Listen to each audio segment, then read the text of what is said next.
Shout out to Kimmie from the block showing up this episode, and you know what? I'm here for every minute of it. What's up, y'all? Welcome back to my channel. You know who it is, your girl G. Appreciate you for tuning in. We have Love and Marriage Huntsville to get into. Definitely another good episode. It was a little more mellow, but you know, it was still giving. Love and Marriage Huntsville is always something we can depend on to give us life, you know, when everything else is just kind of like falling off. But I can appreciate that Kimmie this season is no longer tiptoeing around Tisha's feelings. If y'all haven't noticed, Kimmie isn't playing anymore. Like, she is not doing this, well, Tisha, you know, or, you know, maybe it's just, if it'd be better if we did it this way. Nah, she said, F that. Look, I'm letting you know, Wanda shouldn't have been there. If you want to take it that I was being rude, fine then. I was like, wait a minute, Kimmie from the block? That's what I said. I was like, she Kimmie from the block this episode with the police outfit on. Wasn't playing no games, okay? And I'm here for every minute of it. But before we get into that, definitely make sure if you are new to my channel, you hit that subscribe button, okay? And on my jujus, make sure you hit that like button to let me know that you guys stopped by, okay? That's all I ask. Free 99, hit the button. Let me know that you guys stopped by. Oh, and update. Make sure you pay attention to my community page either tonight or tomorrow. I will post the qualifications for the 2K giveaway because I'm just doing that. You know, just show a little bit of appreciation to you guys. Let you know I see y'all, all right? I'll be reading the comments. I'll be seeing everything down there. So to show a little bit of love back, I'm doing a giveaway for when we hit 2,000 subscribers. So go to the community page. You'll see, you know, what the requirements are and what the giveaway prize will be as well. So, you know, keep a lookout for that. But let's go ahead and get into Love and Marriage Huntsville. So we opened up with everybody at Destiny's event, and they're picking up about the podcast. And Tisha's like, oh my God, you know, Kimmie, I'm so surprised that you and Destiny got along at the podcast. And she was like, yeah, like she was cool. And so Tisha's like, yeah, Maurice, like, you know, me and Kimmie, we figured it out, like, we good. And she's like, why are you telling Maurice? She's like, I'm just saying, like, we good. She's like, I'm not gonna lie, like when Marcel told me you sanctioned my mom, like I felt some type of way. And Kimmie's like, I don't know why he told you that because I did not say that. He's like, yes, you did. You did say sanction. She's like, prove it. When she hit him with the prove it, I was done. Maurice was like, he was thinking back, and Kimmie wasn't the one that said sanction. It was him. So Tisha even said that. Was it you that said sanction or Kimmie? He was like, either or, you know, the definition, she was saying it. So basically, he kind of already put Tisha in a mood with this word sanction. Whether or not, basically, it means that Wanda's ass ain't invited. Like, that's at the end of the day, that's on her. So Tisha was saying, like, she was offended. She felt some type of way about that. And everybody had to explain to her, like, I'm sorry, Tisha, but your mom does not belong everywhere. What is this piece doing back here that is bothering me? Like, I got OCD real bad with the hair. It'd be like little straggly pieces and it'd be getting on my nerves. Okay. But nonetheless, Tisha was talking about how, oh, you know, my mom's family, like, I feel like if we have an event, like, I should be able to invite her. No, I'm sorry. As long as it's not your event, you can't just invite a +1. Especially, you need to ask yourself, why is your +1 always your mama, Tisha? Like, that's a good question you need to ask yourself. Like, you haven't developed any more friends in this new life that you have established. Like, nobody? Like, you have nobody that can be a +1? But I understand why we all understand why Tisha invites her mom, because she is her mouth guard. Tisha is in a room full of confident women who know themselves. Tisha doesn't know herself, nor is she secure in herself, nor is she confident in standing alone, which is why Mel bothers her. Mel bothers her to her core, because as much as she doesn't like her, Mel possesses the qualities that she wishes she had, which is why she can't seem to let go of this situation. And Kimmie a bad bitch, okay? Kimmie at her age, still bad, all right? But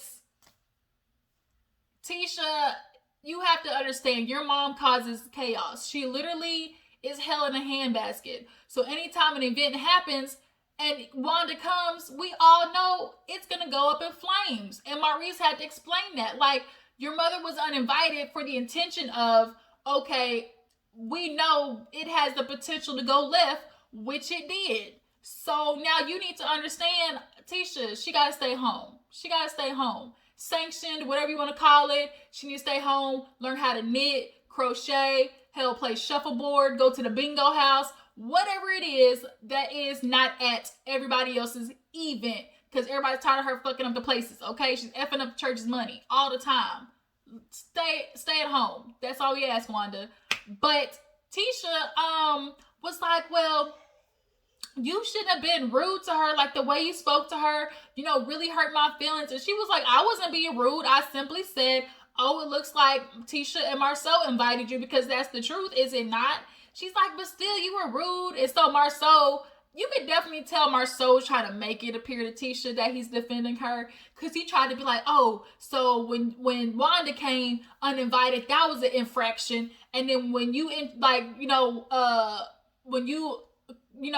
introduced her or whatever, came up to her, you were rude, so that's another infraction. So here we both got an infraction on both sides. No, sorry, Marceau, we're not gonna do that. What you're not gonna do is compare Kimmie saying whatever she's saying to Wanda showing up and getting the shit started. We are not going to compare those two. No ma'am, no ham, no turkey. We will not. So Kimmie's like, yeah, I don't care. Like, if you want to take it, I wasn't being rude. If you want to take it that way, so be it. Like, I don't give a fuck. Like, that's what it is. And I love how Kimmie is at that point now. She does not care. So Wanda's like, so what? I can't invite my kids now? She's like, maybe not. Like, maybe not. Like, you're gonna have to learn to start telling people when stuff is happening, Tisha. Period. So then she goes, well, I guess, like, I'm not gonna have, you at any of my events. Like, Wanda can't be there. She's like, look, the problem's not with me and Wanda. The problem is with Wanda starting the shit with Martell and Melody. So she's like, what? So I'm not gonna invite, so I'm just not gonna invite them places? She's like, bitch, you weren't gonna invite them in the first place. And Tisha kind of paused and walked away, because there is nothing else for her to say, because you weren't gonna invite them. Like, you weren't inviting Melody and Martell. So tell me where the lie's at. Like, and I think that pissed Tisha off. You could definitely tell Tisha gets so annoyed when a point is proven, and her mama got that same problem, just not admitting to it. So she ends up walking away. Marceau falls back and is like, look, I get what you're saying. Definitely Wanda was out of line, but you being disrespectful to her, that also was a touch. She said, I don't care at this point. I do not care. And I was like, yes, Kimmie, neither do we. So we hit the next scene, and it is Melody in a goddamn studio, y'all. All of a sudden, Melody has a new talent. She says she's been singing since she was a kid, or she's loved music since a kid. So for her to be in the studio, I guess it's something she's always wanted to do. But I mean, shit, she's got this celebrity now. She might as well figure out something to do with it. So she's in the studio singing all of her oohs and ahs, talking about, oh, still texting me. You still love me. You want to be mad until it's time to pick up the kids. I was like, oh, snap. Okay, then. Mary J. Blige, a little bit of Toni Braxton, a little bit of Ciara. Just all mumble jumbled in one. So Marcus comes, and, they sit down and talk about the event, and he asks why she didn't show up. She's like, I just kind of knew, the energy was going to be off, and I just can't let nothing, destroy my little inner peace I got going on. So, I decided to miss out. And she's like, well, did I miss anything? He was like, yeah. He talks about how Martell didn't take too kind to him, discussing, what the kids' commentary was about Troy being, they knew daddy. Okay, he didn't like that. Of course he wouldn't. Marcus definitely was doing that to get like a little in. He just want to get like a little poke and twist in there from Martell saying, his little gay comments to the kids. Just a little bit of a little bit of twist. So Melody's like, you know what? I can't even deal with this. Martell has definitely made his bed. Now he's gonna lie in it. I'm realizing I stayed for so much stuff. And after these red flags, just basically explain what a lot of women explain, which is in it. When you're in the whole thing, you're not really paying attention. Like, you're not seeing all the stuff that you're putting up with because you're in the midst of the relationship. But when you actually step out of it, like Melody's saying, it was like, dang, I was taking that. That was wrong. Like, dang, that was wrong. Like, and dang, I was sitting there for that. Like, really? when you're not in it anymore, you finally get a clear head because you're not stuck thinking about the other person. You can finally think about yourself. So at this point, she's just kind of like, you know what, I'm just ready to grow, move on, and try to, find this new, found part of life. So after that, we see did the girls go to the camping store first? I think they went to the camping store first. So we see Martell, Marceau, Maurice, and Kimmie go to the camping store because they're all getting ready to go out with Cedric and his little questionable self. He's a little turched. But they all make it to the camping store, and Martell obviously comes in. What is with Martell and all these damn turtlenecks? Finally, I'm not gonna lie, the black one is the best so far. Like the black turtleneck with the black blazer, like that has been like the best fit. But he goes in, obviously says hi to everybody. And is it just me, or did anybody else, like, for a slight moment, like, catch like an old feeling of what it was like for all three of them to be together again? Like, there was a second where it was kind of like a little, like, there was a little, like a slight second of peace in there where you kind of remember what it was like for all three of them to be together, like, in the beginning.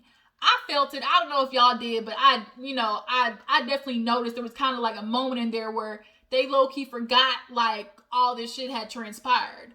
But you can't forget for too long because Kimmie's over there talking to Martell, and of course he hits her with, I'm just ready to go out there, vent a little bit, and with all this personal stuff going on in my life with the kids and the divorce. And she's like, well, maybe venting to them in the first place instead of social media, would have been good. He was like, well, how certain people handle stuff, And here he goes with his my side shit again, talking about, oh, I would have thought Kimmie would have been on my side because, I've always been a person talking about keeping it in the household. But Melody, she put it out there, so, I decided to do the same. Well, just because Melody put it out there doesn't mean you have to. You blaming Melody for you putting your shit out there? No, Melody can put whatever she want out there. That doesn't mean you have to reply. But she's asking, how are things? And he's like, it is rough. The kids trying to adjust and everything. And she's like, I heard the party kind of went sideways. Like, what happened? He was like, yeah, Marcus came up to me and he said something about the kids. Oh, asking Troy, like, like, are you our new dad or something like that? And Kimmie was kind of like, oh, and he was like, yeah. He's like, he damn near got punched in the nose. But all of that happening, Kimmie's just kind of like, look, definitely is hard on the kids. It's definitely hard on everybody. Divorce does not just affect the two people who are getting divorced, There always is collateral damage. And Martell, you just didn't think about that. You were so focused on getting your peen wet that you were not paying attention to the fact that you yourself was destroying a whole family and empire. But Kimmie basically tells him, like, look, you got to figure this situation out. And she only hopes the best for him.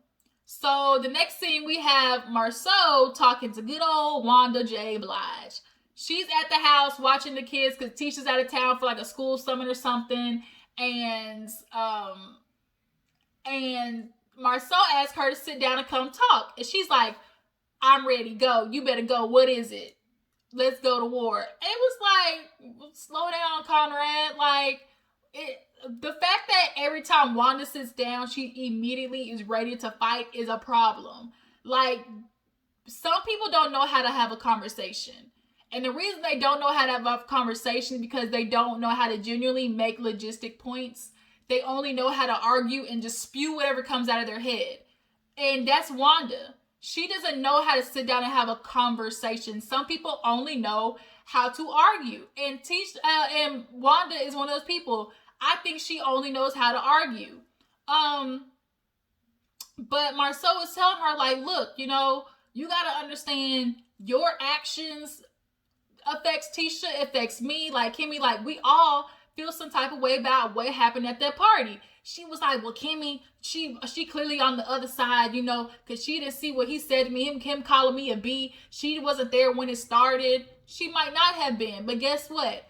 All of that should have been deaded when you sat down. When you sat down, Jalen was there, you were back at the party, so the shit should have been deaded right there. But Wanda, you kept going Even on top of Kimmie telling you, ma'am, I need you to be quiet because this is not about you. This is not about you, Martell or Melody, but you kept making it about them. So you get no excuse when it comes to, oh, he called me a B, and oh, she didn't see what he did to me over there. She did it, but she didn't need to, because at the end of the day, you didn't have to bring it back to the table. Martell sat down and kept his ass quiet, so why couldn't you?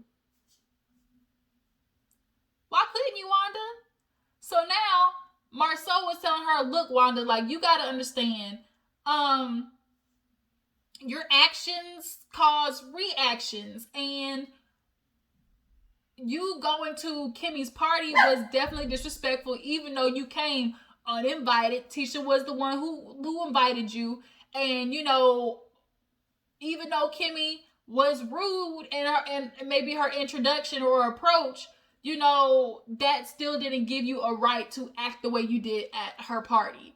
And of course, she's like, oh, we know Kimmie got a problem with me, but I don't care. I'll turn that thing out because Martell came after me, and I don't got no problem speaking what's on my mind. I knew I wasn't going to see Martell again, so I felt like I had to get it off my chest. It was like, oh my God, Wanda, like, when you gonna learn? Like, not everything has to be a battle. She plays Battleship every day. Like, every day.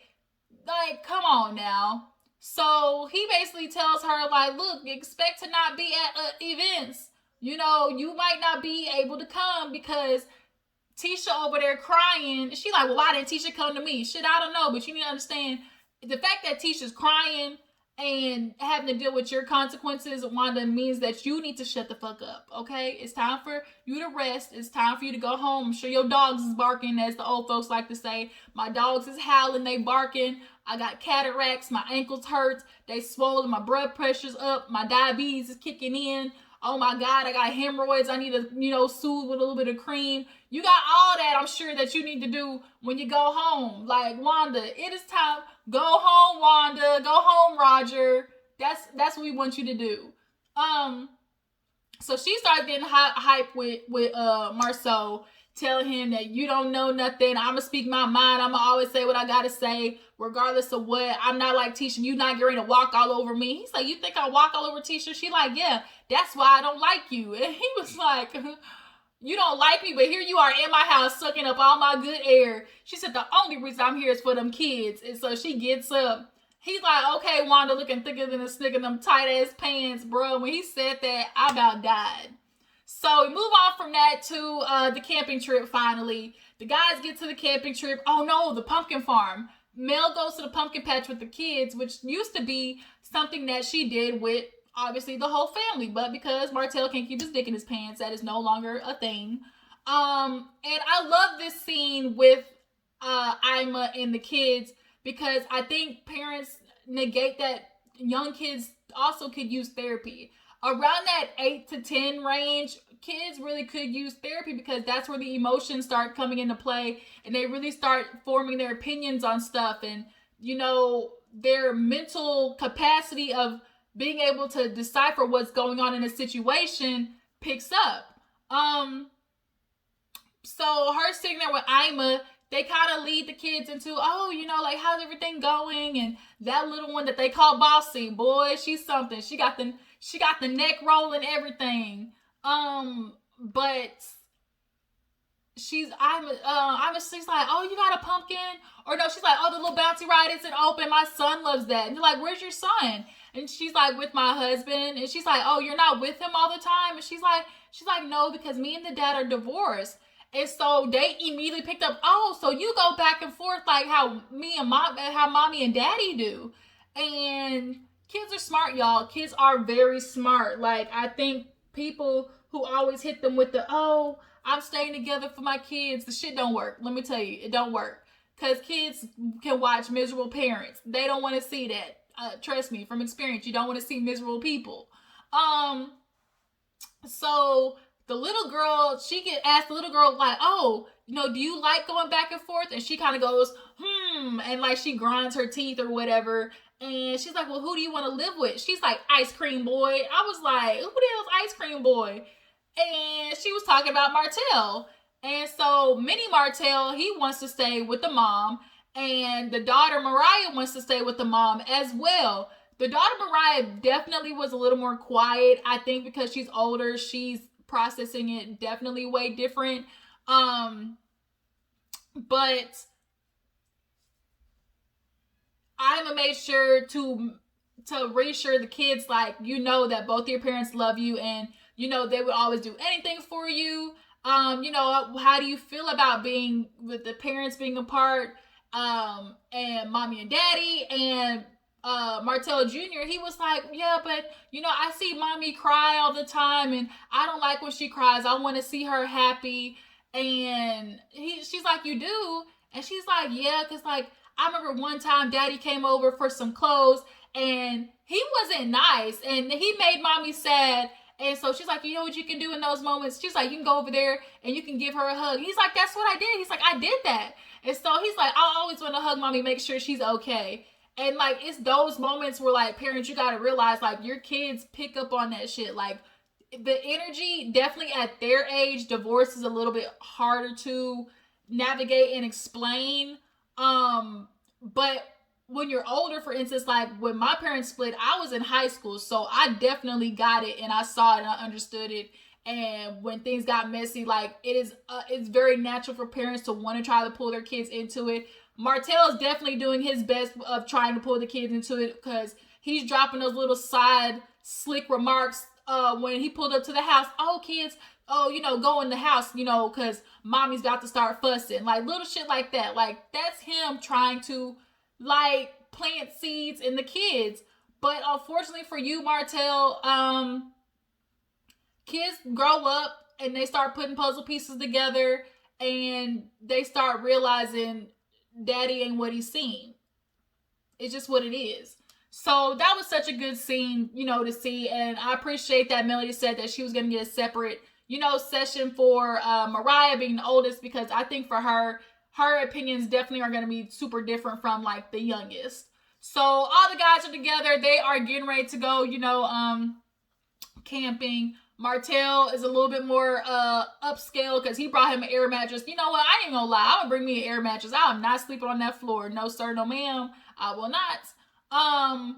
But they all get there and they're waiting on Marceau. But in the meantime, Sadark had a really good conversation with Martell, talking about how, he was a product of divorce. He was like, I was about like 8 or so, and my sisters were younger. They were about 6 years younger than me, but me and my brother, we were old enough to remember, the house being together. So when it split, it definitely affected my brother more. So Martell is picking up like, oh, like that's kind of the same, around my kids now.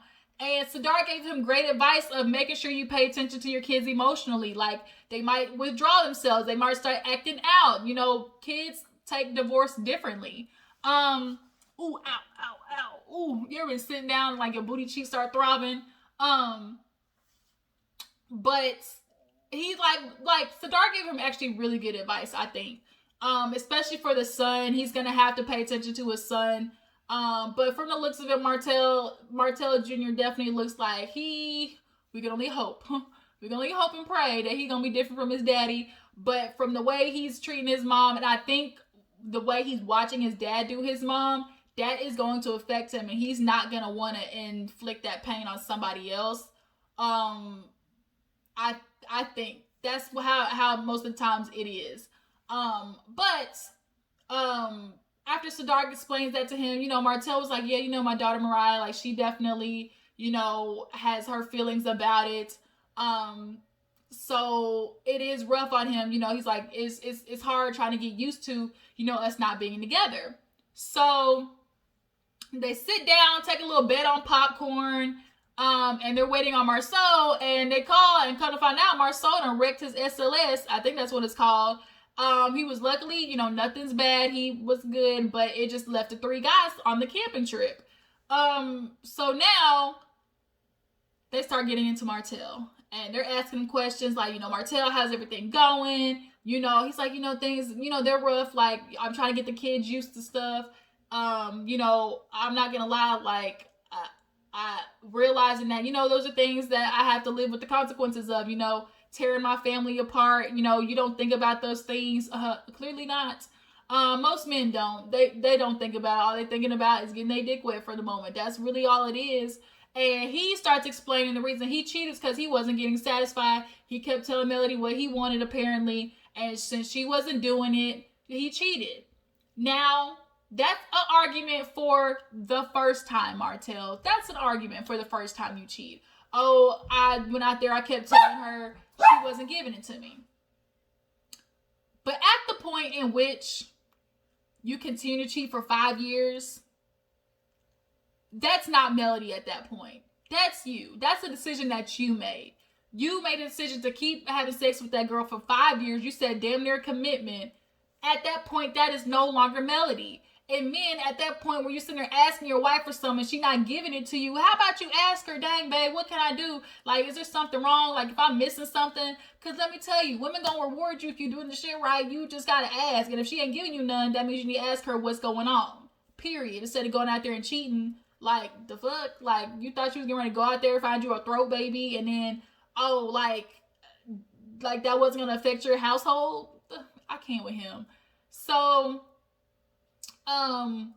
yeah, so at the point which it is 5 years, they ask him, oh, do you think there's something that, you could have done differently or done better to fix things? He talking about nothing. Everybody's like, these niggas like, did this fool really just say that? But no, that's Martell's real answer. He really think nothing. Then he would have backtracked talking about, oh, maybe not it lasted so long, only like that because it lasted that long. No, fool, you shouldn't have did the shit in the first place. But the fact that he really said nothing, that was his immediate reaction, goes to show his narcissism. So now they, of course, start asking, about Melody, like, okay, is there ever a chance of reconciliation? He like, nah, I don't think so. And Maurice asked, well, what if she changes her mind? He's like, nah, I don't think that's going to happen. He's like, but what if? Like, would you take her back? And Martell absolutely would take her back. Absolutely would. But he knows that's not going to happen at all. And there's nothing he can do about it. He's like, because, I'm just thinking about all the times, that we was in the house and, we was doing stuff together. Like, I miss those moments, And Maurice told him, right, like, you're going to be thinking about the moments a whole lot. Like, when you fuck up, like, that's what you have to deal with, those consequences. And your kids are going to grow up and realize the stuff that you did. And it's going to be hard to realize that they're going to withdraw from you because of that. So Sadark, gets into like, there's some more rumors swirling. I didn't want to believe it because it's like, nah, my buddy Martell would have told me if that was true. A baby, like there's a difference between, a cheating and having a baby. Like that's totally different. So, Martell, like what's going on? He was like, Melody was the one who put it out there, but I told her that because I found out she cheated. And after she cheated, I told her, that's what happened. Like the girl, she pregnant. He didn't want to say, he's about she pregnant. When I tell you to look on Maurice's face, y'all, he stopped eating the hot dog. That's how Maurice. If I can find it, I'm gonna post it. I'm gonna post it right there. Y'all, Maurice, his face was just like, yeah, he got a baby on the way. Okay, Eyes the Pappy again. He got 5 kids now. So now Sadark is like, oh, okay. Like, congratulations. He's like, yeah, it's a lot. That's my life. So now Maurice is realizing, oh, it definitely ain't no chance for reconciliation after this. And Martell, this is what happens. Like, for men, you feel like it's just so simple to be like, oh, I'm not getting what I need sexually. Like, so you go and cheat. But, like, it's more than that. Like, it's for you to go and tell your wife, like, you're needing something. Or asking, it's not just about you in the sex aspect. Oh, she should be pleasing me. Well, you need to ask her why she ain't giving you none. That's really where it needs to come from. Because it's both of you. You just want your wife to just sleep with you just because. You don't want it to, like, be actually her involved. You just want to get your rocks off and that's it. Not care about her. Like, selfish. So, yeah, that was the episode. It ended right there. But next week, when Martell tell his mama, she was like, it ain't true. He's like, yeah, I'm sorry to tell you, mama. And she just started crying. And you could definitely tell the disappointment on Martell's face was just all just all written all over your face. You ain't have to say a word. Boy, it was bad. But I think that was everything that happened on Love and Marriage Huntsville. It was a pretty good episode. Y'all tell me how you feel about it. Drop down in the comments. You know, we're gonna go ahead and talk about what do y'all think Martell is gonna do for money, firstly. Secondly, how long do you think Melody becomes public with another man? And thirdly, how long do you think before Wanda and Kimmie have a knockdown, drag-out fight? Inquiring minds want to know. I appreciate you for tuning in. Before you go, make sure you hit that subscribe button, like this video. I will catch all y'all later. Deuces.